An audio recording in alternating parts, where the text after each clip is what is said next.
योगी के बुलडोजर पे सवार ईडी 100 करोड़ नहीं 10,000 करोड़ का मालिक हो सकता है सूरजपाल। आश्रम की दीवारों में दफन है गांधी, हर दीवार में है रहस्य, कहानी में कई मोड़ नए आ गए। पहले ईडी की एंट्री, फिर घर में जाएगा बुलडोजर, शीश महल में छिपा है कोई हैरान करने वाला राज। 4 जुलाई 2024 को यूपी पुलिस के कई अधिकारी मैनपुरी आश्रम में जाते हैं। वहां न जाने ऐसा क्या देख लेते हैं कि वो सभी घबरा जाते हैं और बाहर निकल कर आते हैं। मीडिया कई सवाल पूछती है लेकिन कोई अधिकारी कोई जवाब नहीं देता है। एसपी सिटी राहुल मिठास तो निकल जाते हैं, पर डीएसपी सुनील कुमार जवाब देते हैं तो न जाने क्या क्या बोलते हैं। तो क्या आश्रम में कुछ ऐसा है जिसकी भनक यूपी पुलिस को 6 दिन पहले ही लग गई?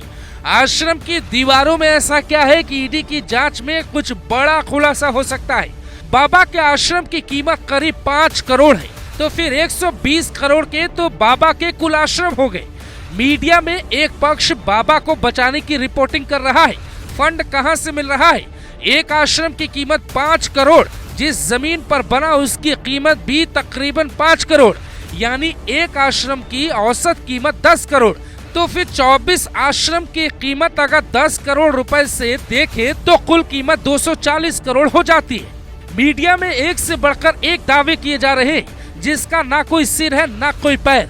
बाबा की संपत्ति की कीमत करीब 1000 करोड़ से ज्यादा हो सकती है। जानकारी यहाँ तक है कि जब भी सूरजपाल कथा कहने जाता है उसके पहले उसके कमांडो वहाँ पहुँच जाते हैं। बाबा का कहीं भी काफिला निकलता है तो सड़क पे सूरजपाल के पाले हुए गुर्गे खड़े रहते हैं। कई जानकारों का दावा है कि उसका करोड़ों का खर्च है, लेकिन सवाल है कि जब खाते में पैसे कम हैं तो फिर कहाँ गायब है वो पैसा जिसकी भनक ईडी को लग चुकी है? इनकम टैक्स या फिर ईडी की जांच हुई तो फिर बहुत बड़ा घोटाला बाहर आ सकता है। कई राजनीतिक पार्टियां भी जांच के दायरे में आ सकती हैं। नेताओं की तो लंका भी लगेगी। ऐसा माना जा रहा है कि विधायकों, सांसदों और पार्टी के कार्यकर्ताओं ने खूब डोनेशन किया। मैनपुरी की ये लिस्ट बाहर आ गई है। ये बाबा के आश्रम से निकली तस्वीर है। इसमें साफ साफ लिखा है कि किसी ने 1 लाख तो किसी ने 80,000 का चंदा दिया है। ये संख्या सिर्फ 200 नहीं है बल्कि 2000 या 20,000 लोगों की भी हो सकती है। दरअसल रजिस्टर के कुछ पेज की फोटो ही मीडिया में आ पाई, जिसके कारण अंदाजा लगा पाना मुश्किल हो रहा है। क्या बाबा ने ट्रस्ट इसलिए बनाया था क्योंकि वो टैक्स से बच पाए? अगर टैक्स की चोरी का खेल चल रहा था तो फिर ईडी, सीबीआई और इनकम टैक्स अपने तरीके से काम कर सकती है। ट्रस्ट और एनजीओ का एक बहुत बड़ा सिंडिकेट होता है। क्या बाबा भी उस ग्रुप का हिस्सा रहा है? मैनपुरी से कनेक्शन गहरा लगता है। क्या कनेक्शन हो सकता है? इसकी भी जांच होनी चाहिए। क्या किसी राजनीतिक पार्टी ने बाबा का आश्रम अपने फायदे के लिए भी इस्तेमाल किया? क्या कोई राजनीतिक पार्टी बाबा के ट्रस्ट के जरिए चंदे का खेल कर रही है? सवाल कई है। ऐसा कहा जा रहा है कि बीजेपी सरकार के सामने संकट है कि बिना आरोप बाबा पे कैसे बुलडोजर चलाए, क्योंकि ये बाबा बहुत शातिर है। इसकी प्लानिंग बहुत पहले से चल रही थी।